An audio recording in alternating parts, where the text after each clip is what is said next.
Hello and welcome to this training video being offered by the Hudson River Presbytery. If you're watching this video, most likely you were added to a team. What is a team?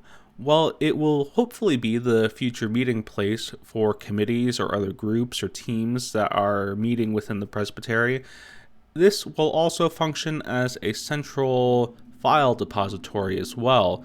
You know that feeling when you're trying to go back and look for minutes, or you're asking someone else if they had a certain document and they can't find it? Well, Microsoft Teams will hopefully be our committee and team solution for creating a centralized hub for people to interact, to communicate, and to make sure that folks who are working on these various groups are on the same page. So as we begin this video, we're going to take a look at what the onboarding process looks like, starting from that first email notification of when you were alerted to the fact that you were added to a team. First of all, in Microsoft Teams, when you are added by whoever is facilitating the tech in the Presbytery, you should receive an email notification.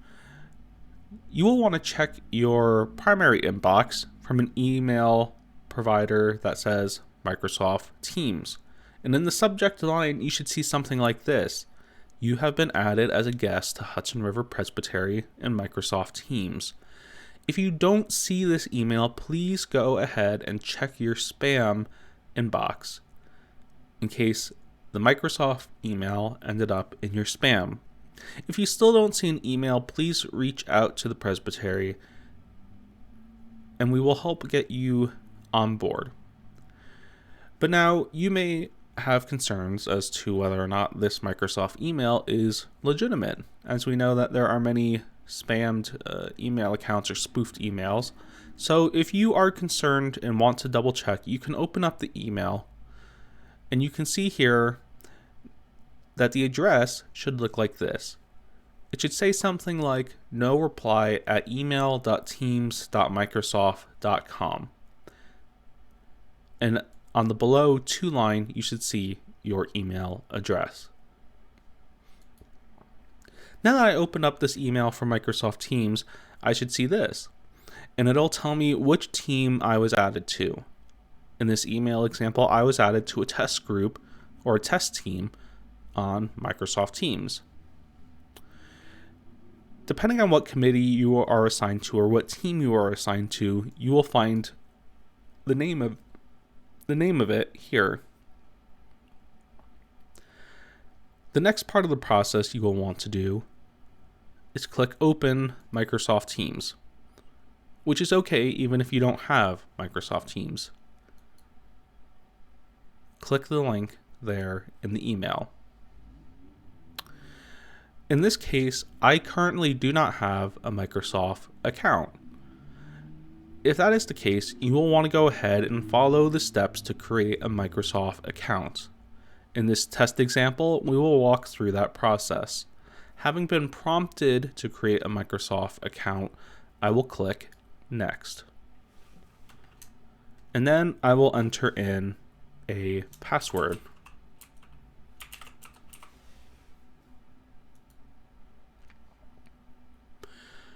Part of this process will ask for certain information, such as your birth date.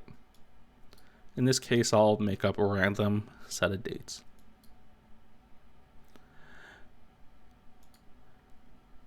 You will see then that Microsoft asks to verify your email. So we will go back to our email in our inbox, and we will see that we have received another email from Microsoft to verify our email address. You will want to copy and paste this code, or if you remember the code, and go back to this web page and enter in the verification code.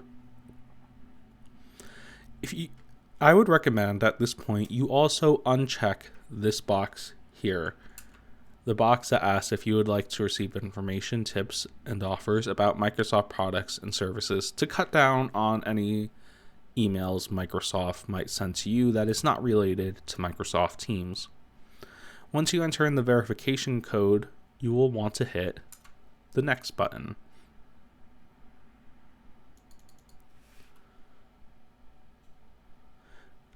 At this point, depending on what password you choose, it may say that you need to pick a password that is harder to guess.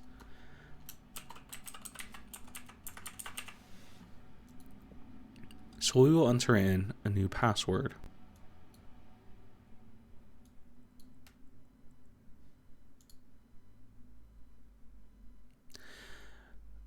Part of the verification process or setting up your Microsoft account, you may also be prompted to solve a puzzle to make sure that this is not a spam email address or an AI who is trying to sign up for Microsoft Teams. In this case, in this puzzle, we will be asked to pick the parrot, and as you can see here, the parrot is in the lower right-hand corner.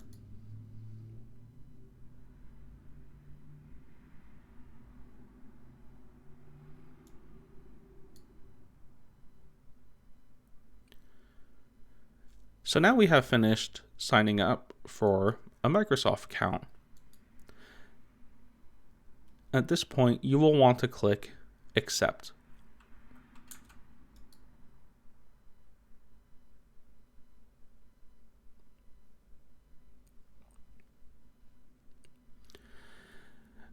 In this test example, I have also set up a situation where Microsoft Teams is not on my computer, and if that is the case, I will be prompted to either download the Windows app or to use the web app instead. If I go back, this here is the web app, which looks very similar to the desktop app, which you can download. I recommend for most folks to download the Windows app.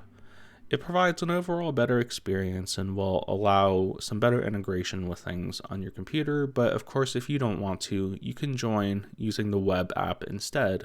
Just make sure that you bookmark that internet page so you can have easy access to it later on. After you download Microsoft Teams, you'll want to work through the process of installing it and setting it up on your computer before you log in, at which point then we will begin the process of familiarizing yourself with Microsoft Teams. Now, if you already have a Microsoft account, the only difference of this process will be that if for the steps we just did, is to just log into your Microsoft account and then either download Teams or to sign in on your Teams account that you already have. Having downloaded Microsoft Teams, now I am greeted by this welcome message, and you can ignore these examples here. These are ones that I have worked on in the Presbytery to help set up. But in this case, this will look very similar to what your welcome screen will look like once you download Microsoft Teams and it prompts you to sign in. We will want to click, in this case, use another account or sign up. Or if you already have a Microsoft account that you signed in with, please select that. In this case, we are going to once again enter in our email address.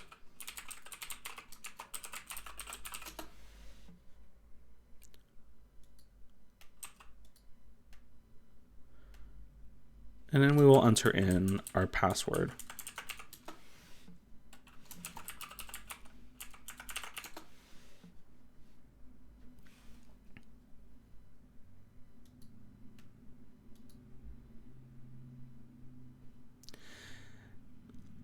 If your computer uses a PIN, or if you are working through this process on Microsoft or on a Windows computer, the PIN will be the computer you also use on Windows 10 to sign in.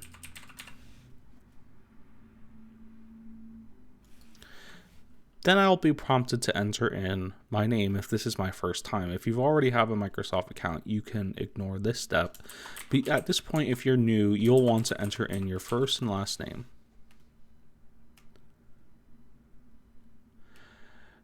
At this point, it'll be important for us to select where we would like to start. At this point, we will want to select Hudson River Presbytery.